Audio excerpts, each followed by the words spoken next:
جب شافعی اذان دیتا تھا تو کہتا تھا اللہ اکبر، اور لا الہ الا اللہ کہنے کے بعد اعلان کرتا تھا یہ شافعی مسلک کی نماز ہے، کوئی حنفی حنبلی اور مالکی نماز پڑھنے نہ آئے۔ خانہ کعبہ کی ایک مسجد میں 4 مصلے ہوا کرتے تھے، حنفی کے مصلے پر شافعی اور شافعی کے مصلے پر حنفی حنبلی اور مالکی نماز نہیں پڑھا کرتے تھے۔ 4 اذانیں ہوا کرتی تھی، لوگوں کو بڑی تکلیف ہوا کرتی تھی، اذان حنفیوں کی ہے، شافعی کی، مالکی کی، حنبلی کی، اس کے پیچھے انہی کی نماز ہوگی، ہماری نماز نہیں ہوگی۔ اللہ غریق رحمت فرمائے شاہ سعود خاندان کے اوپر، جب وہ آئے جن کے نام پر سعودیہ عرب کا نام پڑتا ہے، اس خاندان پر اللہ رحم فرمائے، انہوں نے 4 مصلوں کو ختم کر کے صرف ایک مصلی ابراہیمی قائم رکھا، جہاں حضرت ابراہیم علیہ السلام نے نماز پڑھائی تھی، اور جہاں اللہ نے ان کو پوری قوم کا امام قرار دیا تھا، اور فرمایا اب ایک ہی امام سعودی گورنمنٹ کا رہے گا، اور اس کے پیچھے سب کو نماز پڑھنا پڑے گی، اماموں شافعیوں کو بھی، حنفیوں کو بھی، مالکیوں کو بھی، حنبلیوں کو بھی۔ میرے بھائیوں اختلاف ختم کر دیا اور ایک مصلی قائم کر دیا، اللہ ان کو جنت الفردوس نصیب فرمائے۔ میرے بھائیوں میری کوئی دشمنی نہیں ہے سردار ٹولے کے لوگوں، آپ سے اگر دشمنی ہوتی تو ہم آتے ہی کیوں؟ آپ تو وہ لوگ ہیں کہ یہاں کے بزرگوں نے، یہاں کے سرداروں نے، یہاں کے بزرگوں نے، یہاں کی عورتوں نے ہمارے لیے دعائیں کی تھیں۔ جب ہم جیل کی سلاخوں میں تھے، یہ پروگرام میرا یہاں طے ہو چکا تھا، لیکن جب ہم جیل کے اندر بھیجے گئے، چلے گئے، تو پھر مولانا عبدالغفار صاحب کو ہماری جگہ پر یہاں بلایا گیا، یہاں دعائیں ہوئی ہمارے لیے، مسجدوں میں دعائیں ہوئی ہمارے لیے، عورتوں نے روزے رکھے ہمارے لیے، تہجد کی نمازیں پڑھی ہمارے لیے، انہوں نے دعائیں کی، اور آپ کا یہ بیٹا، آپ کا یہ بھائی، آپ کی دعاؤں کی وجہ سے اتنی جلدی باہر نکلا ہے، ورنہ جس کو 10 سال کی سزا ہو جائے وہ 3.5-4 مہینے میں باہر نہیں آتا ہے۔ آج بھی ہمارے ساتھی 4-4 5-5 سال سے جیل کی سلاخوں میں ہیں۔ ایک سوئٹزرلینڈ کا میرا دوست بیچارہ جو جیل کے اندر 10 سال کی سزا ہے، جس کو 9 سال ہو چکے ہیں، جس سے ہماری اچھی دوستی ہو چکی تھی، اس کو میں نے قرآن پڑھایا جیل کے اندر، اور اس بیچارے نے 3 مہینے میں قرآن سیکھ لیا، 3 مہینے میں قرآن پڑھ لیا۔ وہ بیچارہ ہمارے پیچھے نماز پڑھتا تھا، جب ہم باہر آئے تو وہ رویا تھا پھوٹ کے، ہم نے کہا 1 سال تمہاری اور رہ گئی، پوری کر لو، انشاءاللہ سب سے پہلے ہم آئیں گے تم کو یہاں سے لینے کے لیے۔ سوئٹزرلینڈ کا جس کا ایمان بڑا مضبوط تھا، آج جس کا ایمان دیکھ کر میں کبھی کبھی فکر کرتا تھا، یار میں پریسیڈنٹ ہوں مغربی یو پی کا، ہماری جماعت کیا کر رہی ہوگی، ہمارے بچے اسکول میں پڑھتے ہیں، ان کی فیس کا کیا ہوگا، سب میں سوچتا تھا۔ اور وہ ہم سے کہتا تھا تو کیسا مولانا ہے یار، کیسا مولانا ہے تو یار، تیری قسمت میں یہاں آنا لکھا تھا، اللہ نے مجھ سے تیرا ملاقات لکھا تھا، تو آیا ہے، اللہ کی تقدیر پہ تو بھروسہ نہیں کرتا ہے۔ یعنی وہ اس کا ایمان دیکھ کر ہم جیسے لوگ لرز گئے کہ ایسا آدمی ہنس کے اس نے 9 سال کاٹ دیے، اور بالکل بے قصور بیچارہ گھومنے آیا تھا وزٹ کے ارادے سے، نیپال میں کاٹھمانڈو پوکھرا گھومتے ہوئے اس نے سوچا چلو یو پی چلیں، تاج محل بھی گھوم لیں، اس کے پاس ویزا تھا، سب کچھ تھا، لیکن نیپال بارڈر کو جب کراس کر رہا تھا تو جس گاڑی میں کئی لوگ بیٹھے تھے، 4 ویلر میں، اس میں یہ بھی تھا، اور جب بارڈر کو کراس کیا تو پولیس نے چھاپا مارا، اس گاڑی کے اندر 10 کلو اس بے کو گانجا ملا، ہیروئن ملی، اور 10 جتنے لوگ اس کے اندر بیٹھے ہوئے تھے، اس نے دیکھا یہ تو ہندی نہیں بول پاتا، یہ تو کچھ جانتا ہی نہیں ہے، سب لوگوں نے اسی کے اوپر الزام لگا دیا کہ یہ اس کا ہے، اور اسی کو پکڑ لیا گیا، اور بیچارہ جیل میں گیا، اور جیل میں جانے کے بعد اس کی بیل نہیں ہوئی، بیل خارج ہوئی، اور ہوتے ہوتے اس کو 10 سال کی سزا ہوئی، اور جب ہم پہنچے تو 8.5 سال گزار چکا تھا، جب ہم جیل سے نکلے تو اس کے 9 سال پورے ہو چکے تھے، ایک بے قصور آدمی۔ ہم نے کہا میں انشاءاللہ سوئٹزرلینڈ، بولا سوئٹزرلینڈ آئے گا تو، ہم تیرے لیے ویزا بھیجے گا وہاں سے، تمہارا ضرورت ہے سوئٹزرلینڈ میں۔ ہم نے کہا تم تو بدلہ لے لو گے یار، انڈیا والوں نے تم کو جیل میں ڈالا، تم سوئٹزرلینڈ میں ہم کو جیل میں ڈلوا دو گے کہ انڈیا والے بڑے بدماش ہوتے۔ بولا ارے نہیں، ہم مسلمان ہیں، ہم ایمان والا ہے، ہم ایسا نہیں کریں گے تیرے ساتھ، ارے تو آ اپنے فیملی کو لے کے، اپنے بچوں کو لے کے۔ میں نے کہا انشاءاللہ میں آؤں گا۔ اس نے ہمارے لیے لڑائی لڑتا تھا، وہ ایسے ایمان والے لوگ تھے ہمارے۔ آپ کے کتنے لوگ کلیا چک کے ہمارے ساتھ تھے، سلطان گنج کے لوگ ہمارے ساتھ تھے, ہماری بیرک میں رہتے تھے. آج بھی بیچارے 6 سالیں ان کو گزر چکی ہیں. جب ان کی فیملی ملنے جاتی تھی اور ادھر سے میری فیملی جب ملنے آتی تھی تو فیملی میں ملاقات ہو جایا کرتی تھی. میرے بھائیوں دیکھ لیجئے, کوئی 6 سال سے, کوئی 8 سال سے ابھی جیل کی سلاخوں میں ہے, اور جرجیت صاحب 3.5-4 مہینے میں. یہ آپ کی دعاؤں کا نتیجہ ہے. میرے اس گاؤں کے سرداروں, چودھریوں, سرمایہ داروں, بزرگوں, میں تمہارا بیٹا ہوں, تمہارا بھائی ہوں. میں تمہارے لیے برا نہیں سوچ سکتا ہوں, اور آپ نے میرے لیے دعائیں کی ہیں, اس لیے آپ کی دعاؤں کا نتیجہ ہے کہ اللہ نے مجھے یہ تھوڑی بہت جو دین کی باتیں دی ہیں اسی روشنی میں ہم آپ کو بتاتے ہیں. غلط ہم کیوں بتائیں گے؟ کیونکہ ہمیں بھی اللہ کے ہاں جواب دینا ہے, ہمیں بھی اللہ کے ہاں جواب دینا ہے. اس لیے میں آپ کو یقین دلاتا ہوں کہ دوسری جو اذان پہلی ہوئی ہے جو 11:15 بجے آپ کے یہاں, وہ اذان صحیح نہیں ہے, اس کی کوئی دلیل نہیں ہے, اس کا کوئی ثبوت نہیں ہے. حضرت عثمان نے اس کو ضرورت کے تحت دیا تھا, اب وہ ضرورت ختم ہو چکی ہے. چاہو تو میری بات مان لینا, میری نہیں ہے, شریعت سمجھ کر, اور چاہو تو ٹھکرا دینا. دونوں ہی معاملے میں آپ آزاد ہیں. بتانا میرا کام تھا. اصل میں سن چکا ہوں اس اذان کو, اور اللہ کے نبی نے فرمایا جب کوئی چیز اپنی آنکھ سے دیکھو اگر تم اس کو روک نہیں سکے تو پکا سچا ایمان نہیں. اس لیے میرے لیے بتانا ضروری تھا, ورنہ کل میں نے وعدہ کیا تھا میں موت کے اوپر بولوں گا, لیکن میں نے آج جب اذان سنی تو پھر میں اس ٹاپک چھوڑ دیا, کیونکہ اب ضرورت کے تحت بولنا ضروری تھا. اس لیے میں نے یہ ٹاپک اٹھا کر آپ کے سامنے میں نے تھوڑی سی گفتگو کی ہے. ٹھنڈے دل سے سوچنا, میں یہ نہیں کہہ رہا ہوں کہ ایک دم بند کر دینا. یہ دلیل مت لائیے گا میرے پاس, شیر شاہی میں ہوتی ہے, فلاں میں ہوتی ہے, فلاں میں ہوتی ہے, فلاں میں ہوتی ہے, یہ بہت سی جگہ ہو رہی ہے. میرے بھائیوں یہ دلیل نہیں ہے. دلیل یہ ہے کہ قرآن و حدیث کیا ہے. دلیل یہ بھی نہیں ہے سعودیہ میں ہوتی ہے. اچھا سعودیہ میں ایک دن میں 5 جنازے آتے ہیں, آپ کی کسی مسجد میں جنازہ آتا ہے؟ پھر آپ ہر بات کو ہر جگہ فٹ بٹھائیے. آپ خانہ کعبہ میں جاتے ہو نا, حج کرنے گئے ہوگے, عمرہ کرنے, بتائیے وہاں ہوتا کرے ہر نماز کے بعد الصلاۃ علی الاموات, جنازے آئے ہوئے ہیں ان کی جنازے کی نماز پڑھی جائے گی. پڑھی جاتی ہے مسجد میں, آپ کے یہاں پڑھی جاتی ہے؟ مسجد میں تو جنازے کی نماز نہیں پڑھی جاتی ہے.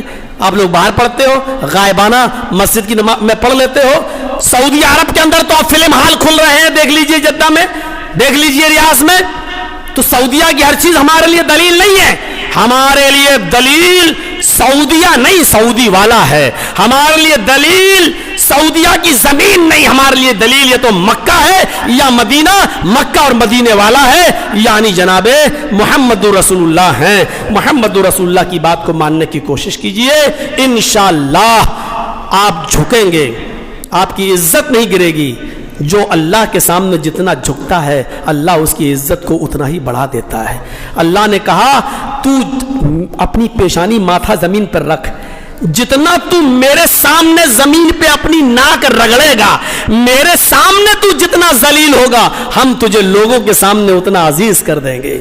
اور دیکھ لو ہمارے ایسے اسلاف گزرے ہیں کہ جنہوں نے سجدے زمین پر کیے تو اللہ تبارک و تعالیٰ نے ان کے سجدوں کی وجہ سے بڑے بڑے بادشاہوں کے تاج ان کے جوتوں پر پڑک دیے. بڑے بڑے بادشاہ جب ان سے ملنے آتے تھے تو اپنا سر کا تاج اتار کر ان کے پیروں پر رکھ دیا کرتے تھے, اور اس کے بعد بیٹھ کے ان سے بات کیا کرتے تھے. ایسے درویشوں سے ملتا ہے ہمارا شجرہ جن کے پیروں کے نیچے کئی حکمرانوں کے تاج پڑے رہتے ہیں. ایسے درویشوں سے ملتا ہے ہمارا شجرہ میرے بھائیوں. اور ان کو یہ عزت اس لیے ملی کہ انہوں نے اپنے آپ کو اللہ کے سامنے ناک رگڑی ہے, اللہ کے سامنے جھکنا سیکھا ہے. آپ جھک جاؤ, اللہ عزت دے گا. ہم آپ کو اپنے لیے نہیں جھکا رہے ہیں. دیکھ لیجئے کلیہ چک میں کتنا تعزیہ نکلتا تھا, آج اس کا حال دیکھ رہے ہیں آپ, لگ بھگ ختم کی طرف جا رہا ہے, ورنہ تو اور بڑھنا چاہیے. ہم جب آتے تھے تو 65 70 تازی ایک دن میں نکلتے تھے, اور خود اہل حدیث لوگ بھی لاٹھی اور ڈنڈے چلایا کرتے تھے, کہتے تھے شوق ہے, چلایا کرتے تھے. آج دیکھ لیجئے تازیوں کا حال. آنے والا زمانہ میرے بھائیوں اہل حدیثوں کا زمانہ ہے. دنیا تھک چکی ہے, دنیا تھک چکی ہے پیروں کی غلامی کر کے, دنیا تھک چکی ہے ملاوٹ والے دینوں سے. اگر ملاوٹ سے پاک کوئی مسلک ہے تو وہ مسلک اہل حدیث ہے. دنیا میں کوئی مسلک ایسا نہیں جس کے اندر ملاوٹ نہ ہو. کسی نے اماموں کو ملایا, کسی نے بزرگوں کو ملایا, کسی نے پیروں کو ملایا, کسی نے اپنے اپنے ہستیوں کو ملایا. اگر ان تمام چیزوں سے پاک, اگر ملاوٹ سے صاف ستھرا کوئی دین ہے تو وہ اہل حدیث دین ہے. نہ بزرگوں کی چلتی ہے, نہ اماموں کی چلتی ہے, نہ پیروں کی چلتی ہے, نہ ولیوں کی چلتی ہے. یہاں چلتی ہے تو صرف جناب محمد رسول اللہ کی چلتی ہے. یہاں اگر بزرگ ہے سب سے بڑا تو آمینہ کا لال ہے, محمد رسول اللہ ہے, یا اس کے اصحاب ابو بکر صدیق, عمر فاروق ہیں. اور اگر ابو بکر, عمر اور عثمان کی بھی کوئی بات اگر محمد سے ٹکرا جاتی ہے تو ہم محمد رسول اللہ کی بات کو مان لیتے ہیں, اور ابو بکر اور عمر فاروق اور حضرت علی, حضرت عثمان کی بات کو ہم چھوڑ دیتے ہیں, کیونکہ ہمارا سب سے بڑا بزرگ اگر کوئی ہے تو وہ جناب محمد رسول اللہ ہیں, کیونکہ اللہ نے ان کو بزرگ بنایا. وَرَفَعْنَا لَكَ ذِكْرَكَ, اے محمد ہم نے آپ کے ذکر کو بلند کر دیا. محمد الرسول اللہ, ہم نے محمد کو اللہ کا رسول بنا کر بھیجا. اِنَّا أَعْطَيْنَاكَ الْكَوْثَرَ, اے نبی ہم نے آپ کو بہت سی بھلائیاں دی. اللہ نے بزرگ بنایا ہے محمد رسول اللہ کو, اور جس کو اللہ بزرگ بنائے اس کو اس کی کرسی سے کوئی اتار نہیں سکتا. مولوی جرجیز کو مولوی کس نے بنایا؟ میرے ماں باپ نے, آپ نے, میرے اساتذہ نے. یہ گاؤں کا سردار ہے, اس کو کس نے بنایا؟ آپ لوگوں نے. یہ بہت بڑا عالم ہے, اس کو کس نے بنایا؟ آپ لوگوں نے. یہ بہت بڑا بزرگ ہے, کس نے بنایا؟ آپ نے. لیکن محمد رسول اللہ کو بزرگ ہم نے اور آپ نے نہیں بنایا, اللہ نے بنایا. محمد رسول اللہ ہم نے اور آپ نے جس کو بزرگ بنایا ہے وہ غلطی کر سکتا ہے, لیکن اللہ جس کو بزرگ بنائے وہ غلطی نہیں کر سکتا ہے, اس لیے کہ اللہ اس کو بزرگ بناتا ہی نہیں ہے جو غلطی کرے. اللہ نے اس جس کو بزرگ بنایا وہ غلطی کر ہی نہیں سکتا, اور جو غلطی نہ کر سکے وہ ہستی ہے محمد رسول اللہ صلی اللہ علیہ وسلم کی. اس لیے نبی اکرم کی بات کو مانیے اور تسلیم کیجئے, اور انہی پر اپنی جان نچھاور کیجئے, قربان کیجئے. میں نے 1 بجے تک کا وعدہ کیا تھا, لیکن چونکہ 10 منٹ مجھے ہی لیٹ ہو گیا تو اس لیے میں نے ادھر 10-15 منٹ بڑھا دیا. مجھے امید ہے کہ انشاءاللہ آپ ہماری اس تقریر سے فائدہ اٹھائیں گے اور قرآن و حدیث پر عمل کرنے کی کوشش کریں گے. جذبات میں اگر کوئی بات میری بزرگوں کے, بڑوں کے اور ہم سے عمر میں جو بڑے ہیں ان کے خلاف اگر کوئی بات نکلی ہے اور ان کو برا لگا ہے تو تہہ دل سے اس کی معافی بھی چاہتا ہوں. اللہ تعالی ہم سب کو قرآن و حدیث پر عمل کرنے کی توفیق عطا فرمائے. اللہ ہمیں جب تک زندہ رہے شریعت پہ زندہ رہنے کی توفیق عطا فرمائے, ہمیں جب تک زندہ رکھے اسلام پر زندہ رہنے کی توفیق عطا فرما, اور جب ہمارا خاتمہ ہو تو ایمان پر ہمارا خاتمہ فرمائے. وما علینا الا البلاغ المبین وآخر دعوانا ان الحمد للہ رب العالمین.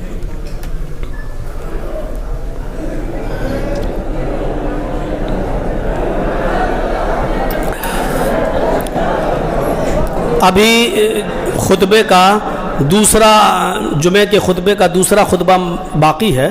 آپ سے گزارش ہے کہ شور نہ کریں ورنہ جمعے کے ثواب سے محروم رہ جائیں گے. بولیے نہیں, باہر اگر کوئی انتظام ہے تو وہاں چلے جائیے, اور دوسرا خطبہ میں دے رہا ہوں, خاموش رہیے. الحمدللہ نحمدہ ونستعینہ ونستغفرہ ونعوذ باللہ من شرور انفسنا ومن سیئات اعمالنا, من یہدہ اللہ فلا مضل لہ ومن یضلل فلا ہادی لہ, واشہد ان لا الہ الا اللہ واشہد ان محمدا عبدہ ورسولہ. اما بعد فان خیر الحدیث کتاب اللہ وخیر الہدی ہدی محمد صلی اللہ علیہ وسلم, وشر الامور محدثاتها وكل محدثة بدعة وكل بدعة ضلالة وكل ضلالة في النار. اعوذ باللہ من الشیطان الرجیم. بسم اللہ الرحمن الرحیم. ان اللہ وملائکتہ یصلون علی النبی یا ایھا الذین آمنوا صلوا علیہ وسلموا تسلیما. اللہم صل علی محمد وعلی آل محمد کما صلیت علی ابراہیم وعلی آل ابراہیم انک حمید مجید. اللہم بارک علی محمد وعلی آل محمد کما بارکت علی ابراہیم وعلی آل ابراہیم انک حمید مجید.